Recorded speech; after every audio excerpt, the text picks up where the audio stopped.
ദൈവത്തിൻ്റെ അതിപരിശുദ്ധ നാമം വാഴ്ത്തപ്പെടുമാറാകട്ടെ. ദൈവകൃപയെക്കുറിച്ച് അല്പസമയം വചനാടിസ്ഥാനത്തിൽ ഇന്ന് ചിന്തിക്കാമെന്ന് ദൈവത്തിൽ ശരണപ്പെടുന്നു. കൃപ എന്നത് വേദപുസ്തകത്തിലെ ഏറ്റവും മനോഹരമായ വാക്കുകളിൽ ഒന്നാണ്. കൃപ ഏവരും ആഗ്രഹിക്കുന്നതാണ്. കൃപ എല്ലാവർക്കും സന്തോഷം നൽകുന്നതാണ്. അർഹിക്കാത്ത നന്മയ്ക്കാണ് വേദപുസ്തകത്തിൽ കൃപ എന്ന് പറയുന്നത്. കൃപ എപ്പോഴും പോസിറ്റീവായിട്ടുള്ള ഒരു പിടി മാനങ്ങൾ നൽകുന്നതാണ്.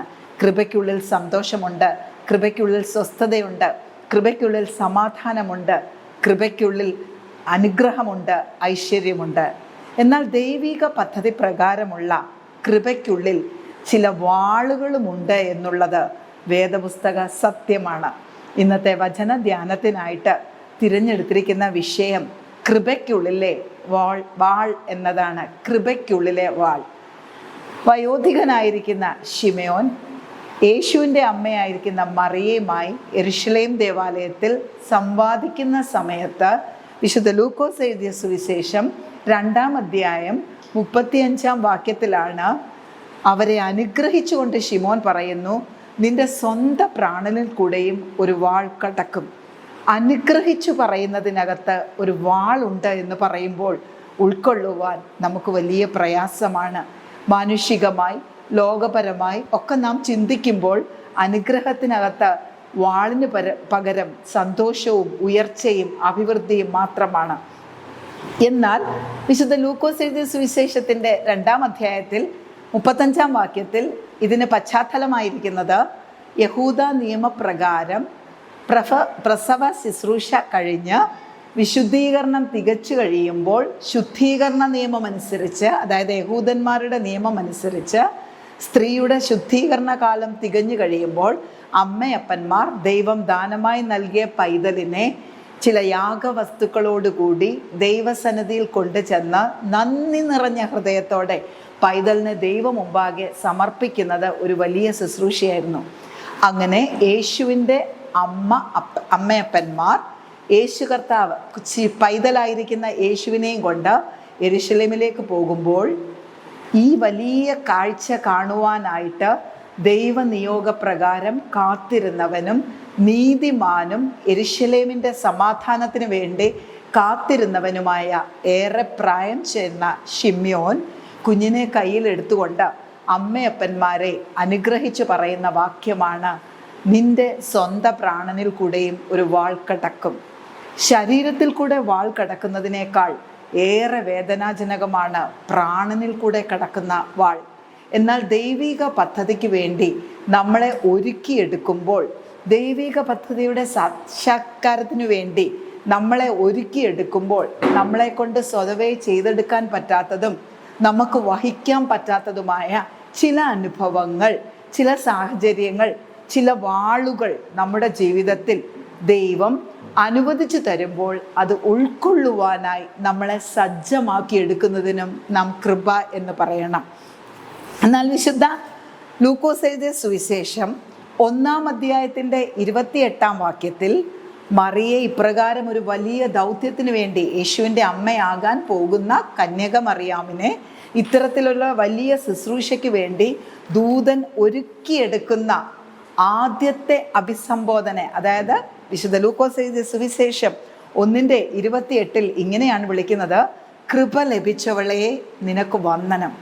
അത് കേൾക്കുമ്പോൾ സ്വാഭാവികമായും കേൾക്കുന്നവർക്കും അത് ലഭിച്ചവർക്കും തോന്നും, വലിയൊരു കൃപ എനിക്ക് ലഭിച്ചിരിക്കുകയാണ്, ആ കൃപ നന്മ മാത്രമായിരിക്കും എന്ന് നാം വിചാരിക്കുവാൻ സാധ്യതയുണ്ട്. എന്നാൽ അപ്രകാരം മറിയെ എന്ന് വിളിക്കുന്നതിന് പകരം കൃപ ലഭിച്ചവളെ എന്ന് പറഞ്ഞ് ഒരു ദൗത്യത്തിന് വേണ്ടി സജ്ജമാക്കിയെടുത്ത കന്യക മറിയമിനെയാണ് ഇപ്പോൾ ആത്മനിയോഗത്താൽ ആത്മപൂരിതനായിട്ട് പരിശുദ്ധാത്മാവ് നിറഞ്ഞവനായ ശിമോൻ വിളിച്ചു പറയുന്നത്, നിന്റെ സ്വന്തം പ്രാണനിൽ കൂടെയും ഒരു വാൾ കടക്കും. ദൈവിക നിയോഗത്തിന് കൃപയ്ക്കകത്ത് വാളുകളുമുണ്ട്. വിശുദ്ധ യോഹന്നാൻ എഴുതിയ സുവിശേഷം 1-ാം അധ്യായത്തിൻ്റെ 28-ാം വാക്യം മുതൽ താഴോട്ട് നാം നോക്കുമ്പോൾ 28-ാം വാക്യത്തിൽ കൃപ ലഭിച്ചതായിട്ട് പറയുന്നുണ്ട്. എന്നാൽ 31, 32 തുടങ്ങിയ വാക്കുകളിൽ ആ കൃപയുടെ പ്രതിഫലനങ്ങളായ ഒരുപാട് പോസിറ്റീവ് കാര്യങ്ങൾ പറയുന്നുണ്ട്. അതൊക്കെയും കേട്ടപ്പോൾ അത് കേട്ടു നിന്ന കന്യകമറിയാമിനും നല്ലതാണെന്ന് തോന്നത്തക്ക വിധത്തിൽ ആ കൃപയുടെ പോസിറ്റീവ് ആസ്പെക്ട്സിനെ നമുക്കവിടെ കാണുവാനായിട്ട് സാധിക്കും. ആ വാക്യം ഇപ്രകാരമാണ്: നീ ഗർഭം ധരിച്ച ഒരു മകനെ പ്രസവിക്കും, അവന് യേശു എന്ന് പേർ വിളിക്കണം, അവൻ വലിയവനാകും.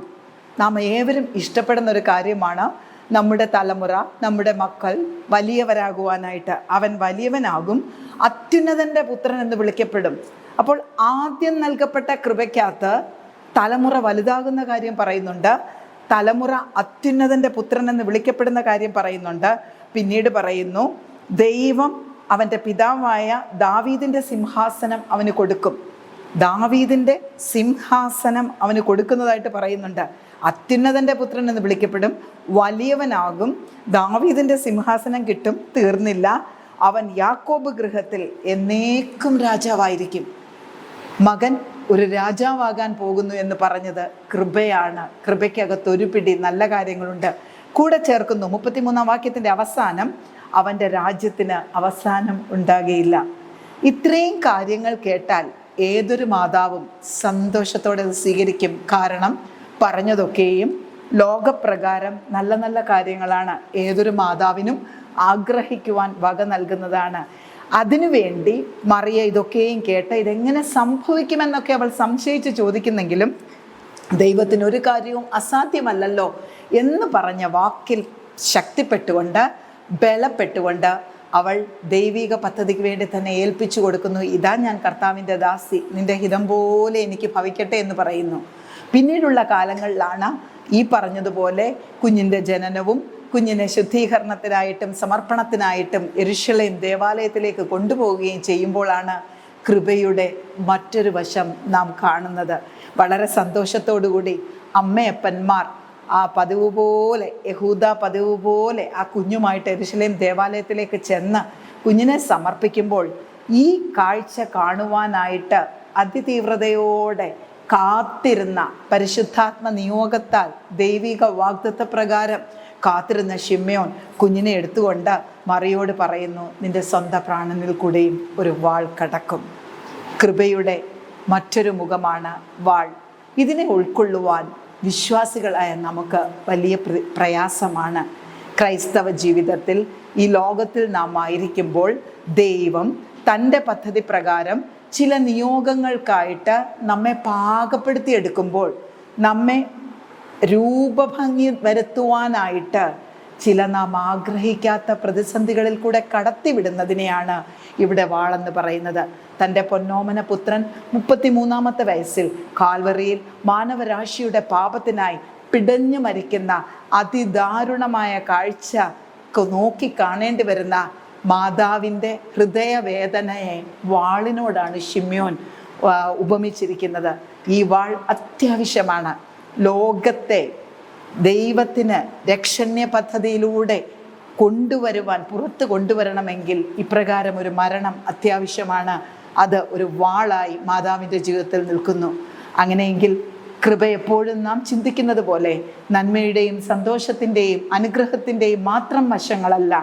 കൃപയ്ക്കകത്ത് നമ്മെ പാകപ്പെടുത്തിയെടുക്കുവാനായിട്ട് നാം ആഗ്രഹിക്കാത്ത ചിലതൊക്കെ നമ്മുടെ ജീവിതത്തിൽ ദൈവം അനുവദിച്ചു തരുമ്പോൾ അത് വഹിക്കുവാൻ നമുക്ക് തരുന്ന പരിശുദ്ധാത്മാവിൻ്റെ ശക്തിയെയും നമുക്ക് കൃപയെന്ന് വിളിക്കാം. അതുകൊണ്ട് നാം ആഗ്രഹിക്കാത്ത സങ്കടങ്ങൾ, ഭാരങ്ങൾ, വേദനകൾ എന്തെങ്കിലുമൊക്കെ നമ്മുടെ ജീവിതത്തിൽ വരുമ്പോൾ അതിനെ ചോദ്യം ചെയ്യാതെ അത് കൃപയുടെ ഒരു വശമാണെന്നും അത് ദൈവിക പദ്ധതിയുടെ ഒരു പൂർണ്ണതയാണെന്നും മനസ്സിലാക്കിക്കൊണ്ട് ആ വാളുകളെ സന്തോഷത്തോടെ സ്വീകരിച്ച് പരിശുദ്ധാത്മ ശക്തിയിൽ അതിനെ ഏറ്റെടുക്കുകയാണെങ്കിൽ നമുക്കും ദൈവത്തിൻ്റെ കയ്യിലെ ഇണങ്ങിയ ആയുധങ്ങളായി തീരാം. അതിന് കൃപയുടെ വാളെന്ന വചനധ്യാനം നമ്മെ ഓരോരുത്തരെയും സജ്ജമാക്കിയെടുക്കട്ടെ.